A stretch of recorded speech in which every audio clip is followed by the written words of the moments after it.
Le forum de Bamako, 24e édition, s'est officiellement ouvert ce jeudi dans la capitale malienne pour renforcer la culture pour la paix et le développement. Crise énergétique, un coup dur également pour les distributeurs agréés d'images. Les clients se réabonnent à compte-gouttes. Épisode 2 de la série de la semaine. Les rebelles du CSP auraient officialisé leur alliance avec le JNIM. Les deux parties souhaitent signer un pacte de non-agression. Vous êtes nombreux à nous suivre un peu partout dans le monde. Merci de votre constante fidélité. Bonsoir à toutes et à tous. Bienvenue aux informations.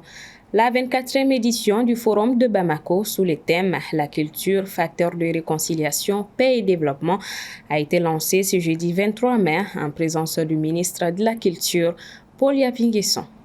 À l'initiative d'Abdoulaye Coulibaly, président de la Fondation Forum de Bamako, la 24e édition de ce forum, qui se veut le petit Davos de l'Afrique, à travers ce thème s'engage à renforcer la paix, promouvoir la réconciliation et à stimuler le développement socio-économique en mettant l'accent sur toutes ses composantes.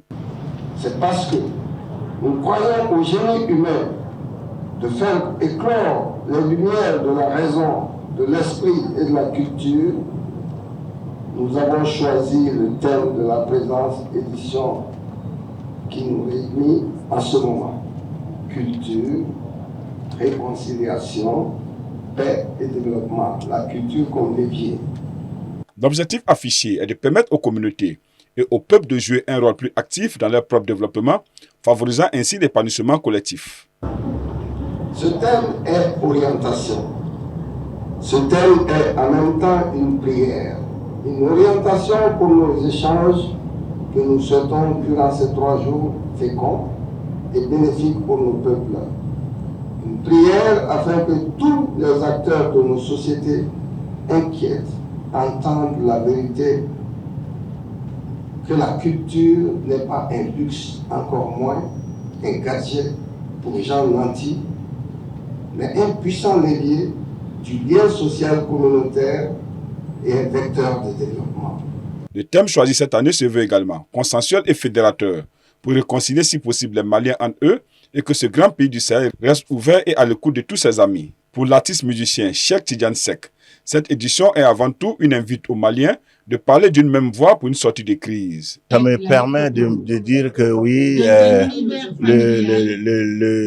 l'instinct du Malien, profond du Malien, qui est de mieux réellement s'accepter, triomphera de tout et qu'on se fera un mea culpa à l'échelle internationale, mondiale, nationale d'abord et internationale, et on se dira oui, nous sommes un et indivisibles.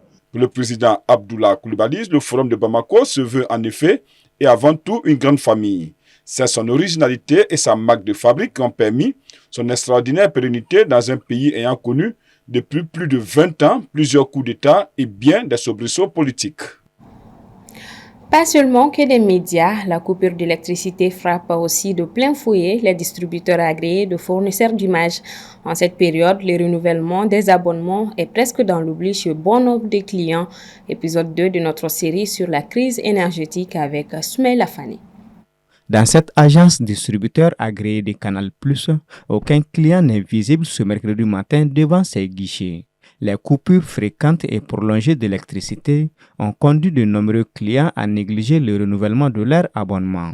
Pour certains, il est inutile de payer pour un service dont on ne peut pas pleinement profiter en raison des coupures d'électricité. Non, pratiquement ça fait 2 mois que je ne prends plus les abonnements. Parce qu'il n'y a pas de courant, il n'y a pas d'électricité. Imagine si tu prends les abonnements là, tu n'as pas de courant, donc ça veut dire que tu as gaspillé ton argent pour rien. Coronel comme 5000 l'état. Bon, ne a joué carrément. Bon, n'a pas ta là parce que ne ra ta kalo temenere ne ma se katele là parce que ne ma courant sur chauffe là. Et pour ceux qui continuent à se réabonner tout de même, bon nombre d'entre eux ont changé de formule de bouquet et optent pour les moins coûteux. Non, les problèmes de coupure d'électricité là, moi, diminué beaucoup même. Parce qu'avant là, moi, je prends 12 000 francs, souvent même 15 000. Mais maintenant, là, j'ai diminué beaucoup, quoi. Parce que je prends maintenant beaucoup d'Africains à 5 000 francs par mois, quoi. Devenu un problème majeur dans notre pays, cette crise n'a épargné presque aucun secteur d'activité et les distributeurs agréés de fournisseurs d'images n'en font pas non plus l'exception. Parce que abonnement fleur ni mi ferie mana ferie akemke. Il veut soroke en fonction de ce que tu vends. Ensuite abonnement taliga souma do benata do rebe munu formule bata we jiga na formule fitina ka fo courant ra chan ou de temps sur la téléflé avec ga gens en marché ga passer no créité war soro ise ga magasin sara ise ga courant re sara ay jelen bare do en activité ka. À notre niveau, avec les réabonnements, on constate que les réabonnements ont beaucoup chuté. Voilà, les clients disent qu'ils n'arrivent pas à regarder la télé, donc du coup, ce n'est pas nécessaire de se réabonner. Donc ça fait que ça a beaucoup baissé. Et ce n'est pas facile de gérer, et je vais dire, la clientèle et autres, donc du coup, ça fait que ça a beaucoup baissé. On est obligé à chaque fois de recharger le groupe électrogène. Ça fait toujours un plus. Au fait, on dépense plus qu'on ne reçoit au fait. Selon elle, si cette crise énergétique perdure encore longtemps, beaucoup d'agences opérant dans ce secteur verront leurs portes scellées pour manque de revenus. Les rebelles du cadre stratégique pour la défense du peuple de l'Azawad souhaitent établir un pacte de non-agression avec les djihadistes du groupe de soutien à l'islam et aux musulmans affiliés à Al-Qaïda. L'information a été partagée à travers un message vocal qui circule sur les réseaux sociaux depuis des jours. Assetoumani Koulibaly. Les rebelles du Nord, en quête d'un nouveau souffle depuis leur défaite à Kidal, souhaitent établir un pacte de non-agression avec les terroristes du JNIM. Selon des observateurs, un tel pacte existait déjà entre les deux entités puisque selon eux, aucun affrontement n'a opposé les terroristes du JNIM aux membres de la CMA, puis du CSP, pendant les nombreuses années que ces derniers ont tenu Kidal. Leur ennemi commun était l'État islamique au Sahel. Du fait de l'accord pour la paix signé en 2015, le CSP ne pouvait faire officiellement de l'État, donc de l'armée, leurs ennemis. Cette alliance entre rebelles et terroristes avait besoin d'être redéfinie, d'autant plus après les combats qui ont opposé à Nara, le 5 avril dernier, des combattants du CSP à la Katiba Massina d'Amadoun Koufa, affiliés au JNIM. Certaines sources évoquent une dizaine de morts des deux côtés, d'autres une vingtaine. Le JNIM avait interdit aux rebelles de mener des actions dans le centre et le sud du Mali qu'il estime être son terrain. Cette injonction avait été respectée par le Haut Conseil de l'Unicité de l'Azawad, dirigé par Al-Gabas Ag Intala et par le mouvement arabe de l'Azawad, mais pas par le MLA de Bilal Ag Asherif et par Fahad Ag Al-Mahmoud, ancien chef du Gatia. Après cette bataille surprise, c'est donc Al-Gabas Ag Intala qui a été chargé d'entamer des discussions avec le JNIM. Dans un audio WhatsApp qui circule depuis le 17 mai dernier, il assure avoir obtenu certaines avancées et en espérer d'autres. Il demande notamment à ses troupes de ne pas s'opposer à son initiative, qu'il juge nécessaire. Interrogé par le quotidien français Le Monde, Mohamed El Maouloud Ramadan, le porte-parole des rebelles, donne plus de précisions. Il ne s'agit pas d'une alliance, mais d'un pacte tacite de non-agression. Nous n'avons jamais eu le même objectif ni la même méthodologie. Nous n'avons ni le temps, ni les moyens de faire la guerre au JNIM. Notre priorité est de combattre l'État malien et Wagner en déplaçant nos combats vers le sud pour se rapprocher du cœur du pouvoir de l'ennemi, c'est-à-dire de Bamako. Même si les autorités n'ont pas encore commenté cette information, cette alliance, selon un responsable, ne fait que confirmer ce que tout le monde savait déjà depuis plus de 10 ans. Ce sont les mêmes groupes terroristes. Fin de citation. L'armée est engagée depuis plusieurs semaines dans une dynamique très offensive qui a permis de neutraliser plusieurs chefs terroristes de l'État islamique. Pour rappel, le cadre stratégique permanent pour la paix, la sécurité et le développement, CSP-PSD, qui existait depuis 2021, est officiellement devenu, depuis le 24 avril 2024, le cadre stratégique permanent pour la défense du peuple de l'Azawad, CSP-DPA. Le procureur au procès historique du massacre du 28 septembre 2009 en Guinée a requis mercredi la réclusion criminelle à perpétuité pour Moussa Dadis Camara et 6 autres responsables militaires ou gouvernementaux de l'époque, coupables selon lui de crimes contre l'humanité. Djeneba Samaki. En Guinée, le procès des événements du 28 septembre 2009 s'est poursuivi ce mercredi 22 mai 2024 au tribunal de grande instance de Dixine, par les réquisitions du parquet après la plaidoirie de la partie civile. Les 3 représentants du ministère public qui se sont succédés pour présenter les réquisitions ont rappelé la brutalité effrénée des actes perpétrés lors des événements du 28 septembre. Le parquet a donc fait sa réquisition finale. À cet effet, le procureur général du parquet, le magistrat Algassimou Diallo, a refusé toute circonstance atténuante aux accusés en invoquant leur absence de regret depuis l'ouverture en septembre 2022 de ces procès.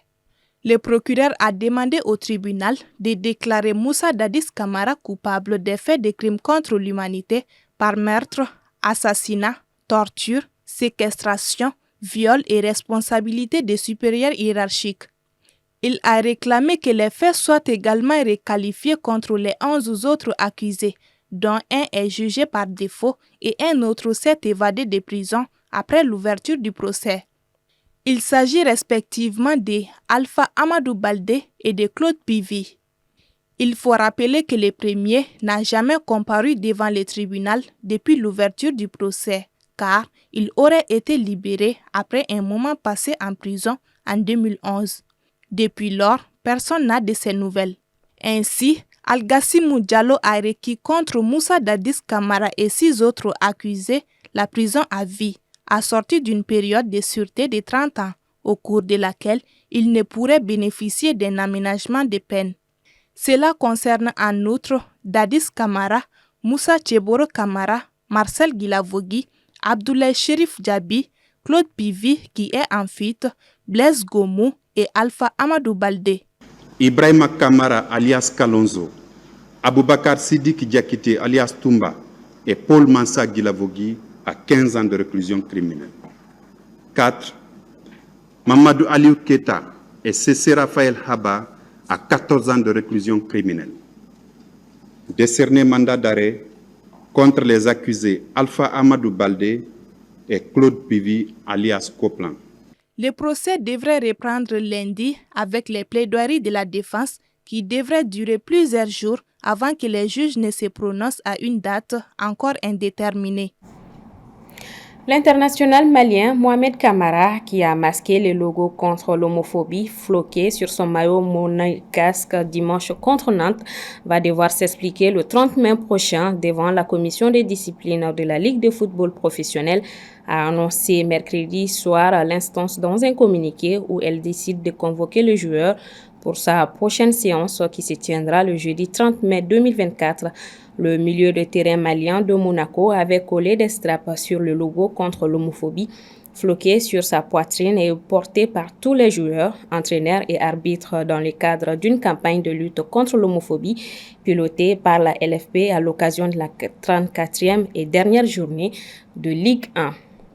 Retour sur le continent, au Tchad, le général Mahamata Idriss Déby Itno, président de la transition depuis 3 ans avant d'être président dans un scrutin contesté par l'opposition, a prêté serment ce jeudi pour un mandat de 5 ans renouvelable. L'ex-opposant Succès Masra, que Déby avait nommé Premier ministre il y a 4 mois, a présenté sa démission mercredi et était absent à l'investiture. 8 chefs d'État, tous africains, ont fait le déplacement à N'Djamena. Quelques autres ont dépêché des ministres, le reste, leurs ambassadeurs.